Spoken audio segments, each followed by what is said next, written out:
Hi everyone, welcome back to my channel. I hope you all are doing good. आज के इस video में हम बात करेंगे CUET PG 2026 की। जो भी स्टूडेंट हैं जो नेक्स्ट ईयर यानी 2026 में इस एग्जाम में अपियर होने वाले हैं, उन सभी के लिए ये बहुत ज़्यादा इंपॉर्टेंट है।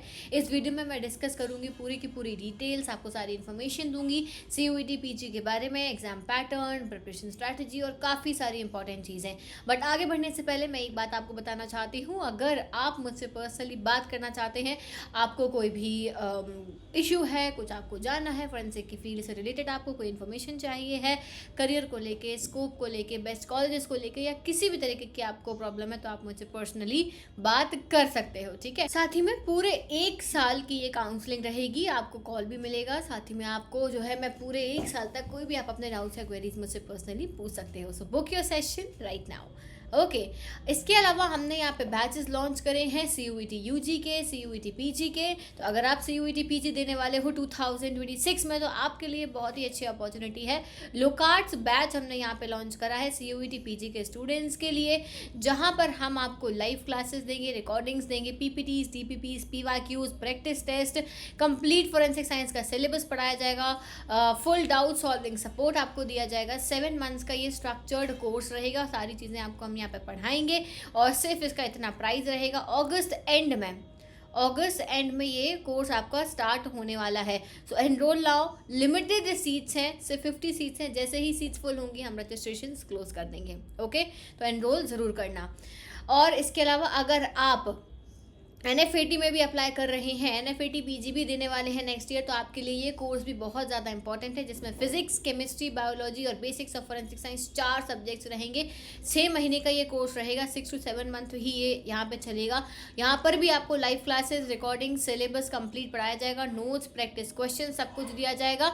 और ये आपका है सब्जेक्ट। यहाँ पे इतना प्राइस इसका रहेगा 2000 पर सब्जेक्ट बस आपको पढ़ रहा है, क्योंकि यहाँ 4 सब्जेक्ट हैं, सेपरेट क्लासेस आपकी लगाई जाएंगी।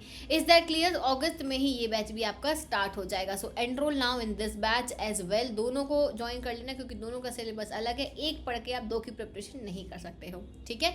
अब देखो यहाँ पर CUET के बारे में मैं आपको बता देती हूँ। CUET PG जो एग्जाम है, central university entrance test for post graduate courses, ये NTA national testing agency conduct कराता है, जिससे आपको PG के प्रोग्राम्स में जितनी भी सेंट्रल, स्टेट, प्राइवेट यूनिवर्सिटी हैं, पार्टिसिपेटिंग डीम्ड यूनिवर्सिटी और प्राइवेट यूनिवर्सिटीज़ में एडमिशन मिलता है बाय जस्ट 1 सिंगल एग्जाम। ठीक है। और ये ऑनलाइन होगा, CBT मोड में आपका एग्जाम होगा, इंग्लिश और हिंदी दोनों लैंग्वेजेस में होगा।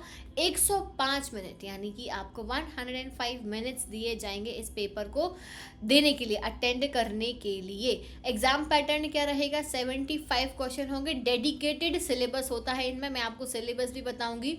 डेडिकेटेड सिलेबस होगा, उसी के बेसिस पे आपको यहाँ पे पढ़ना पड़ेगा। और सब्जेक्ट स्पेसिफिक पेपर होते हैं। टोटल 4 पेपर आप सिलेक्ट कर सकते हो। मान लो आपने MSc फोरेंसिक में अप्लाई करा है, तो साथ में आप MSc chemistry, MSc zoology, MSc biotechnology, MSc microbiology, ऐसे करके 4 पेपर में अप्लाई कर सकते हो। सबका अलग अलग एग्जाम होगा। 1 hour 45 मिनट्स आपको दिए जाएंगे एग्जाम देने के लिए। कंप्यूटर बेस्ड आपका एग्जाम है, इंग्लिश और हिंदी लैंग्वेज में ये होता है। कंप्यूटर बेस्ड का मतलब होता है सेंटर पर जाके आपको एग्जाम देना होगा। ठीक है। और वहाँ पे ऑनलाइन होगा, कंप्यूटर होगा, उस पर आपको अपने आंसर्स मार्क करने होंगे। ठीक है। मार्किंग स्कीम है +4 mark for right answer, -1 for wrong answer. अगर आपसे नहीं बन रहा है तो आप अनअटेम्प्टेड छोड़ सकते हो, अनआंसर, उसमें 0 रहेंगे। 300 नंबर का आपका पेपर होगा, 300 मार्क्स का आपका ये एग्जाम होने वाला है। एलिजिबिलिटी सुन लो। जो भी बच्चे हैं फॉरेंसिक साइंस में, MSc फॉरेंसिक साइंस में अप्लाई करना चाह रहे हैं, ये कोर्स आपका 2 साल का होता है, 4 सेमेस्टर का कोर्स है।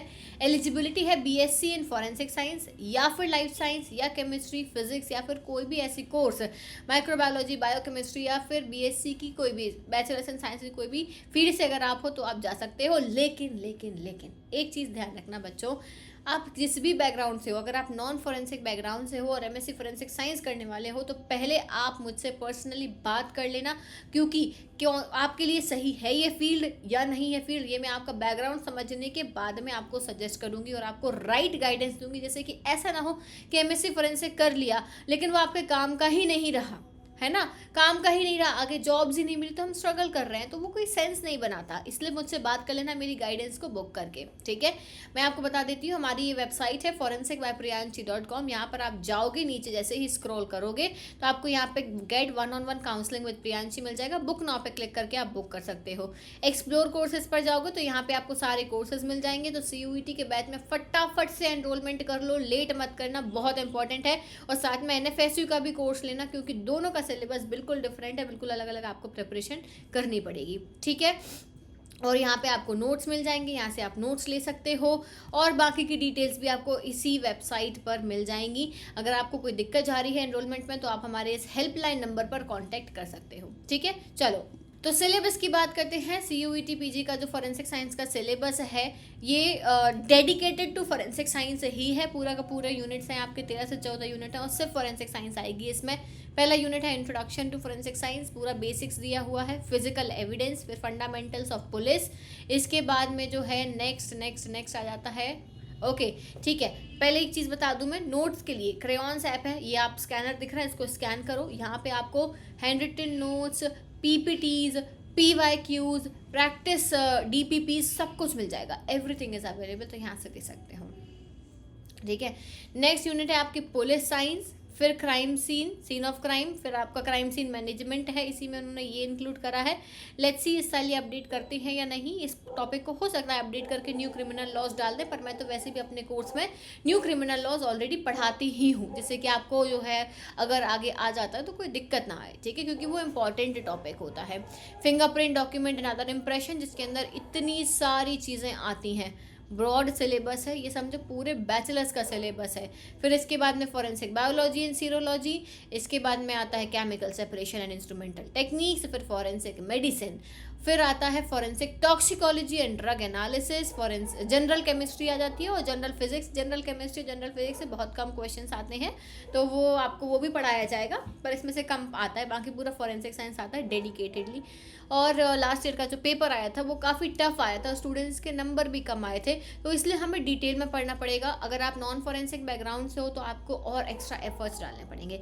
इवन जो फॉरेंसिक बैकग्राउंड से भी हैं और अपनी पढ़ाई अच्छे से नहीं करी है, कॉलेज मौज में काट दी है, ठीक है, तो अभी भी मौका है, अभी भी समय है, आप अच्छे से तैयारी करके इस एग्ज़ाम को क्रैक कर सकते हो, ठीक। यूनिवर्सिटीज़ कौन कौन सी हैं? सेंट्रल, स्टेट और प्राइवेट यूनिवर्सिटीज़ हैं, ठीक है, अगेन। और फिर उसके बाद में जो है ये रही, देखो सेंट्रल यूनिवर्सिटीज़ में आती है सबसे टॉप में डॉक्टर हरि सिंह और विश्वविद्यालय, फिर सेकंड नंबर पे गुरु घासीदास यूनिवर्सिटी, फिर आपकी आती है दिल्ली बनारस हिंदू यूनिवर्सिटी, फिर आपकी दिल्ली यूनिवर्सिटी आ जाती है, यहाँ पे राजीव गांधी यूनिवर्सिटी मेंशन है, और मेरे ख्याल से जो है यहाँ पर विक्रम यूनिवर्सिटी भी होनी चाहिए थी, जो यहाँ मेंशन नहीं करी गई। हाँ है, सॉरी स्टेट गवर्नमेंट में है, विक्रम यूनिवर्सिटी है। ये आपकी जो फॉरेंसिक साइंस के लिए है, इनमें नहीं होगा शायद, फॉरेंसिक साइंस या ऐड हो गया तो देखना पड़ेगा, अकॉर्डिंग टू माय इन्फॉर्मेशन इनमें नहीं है, ये सिर्फ स्टेट गवर्नमेंट यूनिवर्सिटीज़ यहाँ पे मेंशन्ड है। बाकी मेन टारगेट हमारा कौन कौन सा होना चाहिए? Okay, GRSU is not included in this. GRSU अपना खुद का एग्जाम कराती है। ये लिस्ट जो है टेंटेटिव लिस्ट है, ये हर साल अपडेट होती है, तो उसके अकॉर्डिंगली आपको देखना पड़ेगा, ठीक है। ये प्राइवेट यूनिवर्सिटीज़ हैं, ओके। तो इन सभी में एडमिशन होता है। अब हम प्रिपरेशन की बात कर लेते हैं, प्रिपरेशन स्ट्रैटेजी क्या रखनी है। ध्यान से सुनना, सबसे पहले कंप्लीट सिलेबस को एनालाइज करो, एग्जाम पैटर्न को समझो, इंपॉर्टेंट टॉपिक्स जो है वो देखो प्रीवियस ईयर पेपर्स से। सबसे इंपॉर्टेंट पहला स्टेप बता दूं मैं, सबसे इंपॉर्टेंट है पूरा सिलेबस पढ़ो, स्टडी और कंप्लीट सिलेबस, डिटेल में सिलेबस पढ़ो, ठीक है। फिर सेकेंडली उनके नोट्स बनाओ, काफ़ी टाइम है तुम्हारे पास में, शॉर्ट नोट्स बनाओ। फिर thirdly practice questions, topic wise chapter wise practice questions को प्रैक्टिस करो, ठीक है। फोर्थ थिंग इज कि आप फुल लेंथ मॉक दो सिलेबस ख़त्म होने के बाद में, फिर रिवीजन करोगे आप, ठीक है, कंप्लीट रिवीजन करो आप। इतना हो गया। फिर हाँ, एक और बहुत इंपॉर्टेंट चीज़, PYQs करो। बस इतना कर लिया तो तुम्हारा एग्ज़ाम क्रैक होना 100% श्योर है, पक्के है कि तुम्हारा एग्ज़ाम क्रैक हो जाएगा। और ये सारी चीज़ें हम आपको ऑफ़र कर रहे हैं अपने बैचेस में, जहाँ पे आपको सारी की सारी इन्फॉर्मेशन, सारी चीज़ें आपको पढ़ाई जाएंगी, कुछ भी हम स्किप नहीं करेंगे। आपकी पूरी प्रिपरेशन कराई जाएगी, आपके काउंसलिंग प्रोसीजर के दौरान आपको हेल्प किया जाएगा, सब कुछ मिलेगा सिर्फ एक बैच में, which is your low cards batch. तो 50 स्टूडेंट्स हैं और हमारा टारगेट ये रहता है कि हम 50 के 50 बच्चों का सिलेक्शन करवाएं, ठीक है। तो एनरोल कर लो अगर आप चाहते हो कि टॉप यूनिवर्सिटीज़ जैसे कि डॉक्टर हरि सिंह और विश्वविद्यालय, बनारस हिंदू यूनिवर्सिटी, गुरु घासीदास विश्वविद्यालय या फिर दिल्ली यूनिवर्सिटी जैसे टॉप यूनिवर्सिटीज़ में एडमिशन लेना चाहते हो, तो आपकी तगड़ी प्रिपरेशन हम यहाँ पर कराएंगे, ठीक है। और we will make sure that you get your dream college. Okay, so that is it for today. Thank you so much everyone for watching this video. जो भी डाउट है, जो भी क्वेरी है, आप मुझसे पूछ सकते हो कमेंट सेक्शन में। साथ ही में मेरी गाइडेंस बुक ज़रूर करना अगर आपको कोई भी डाउट है कि आपको इस फील्ड में जाना चाहिए या नहीं जाना चाहिए, क्योंकि ये पूरे आपके करियर की बात है, ठीक है। Thank you so much everyone for watching this video. I will see you soon in the next video. Till then take care, bye bye.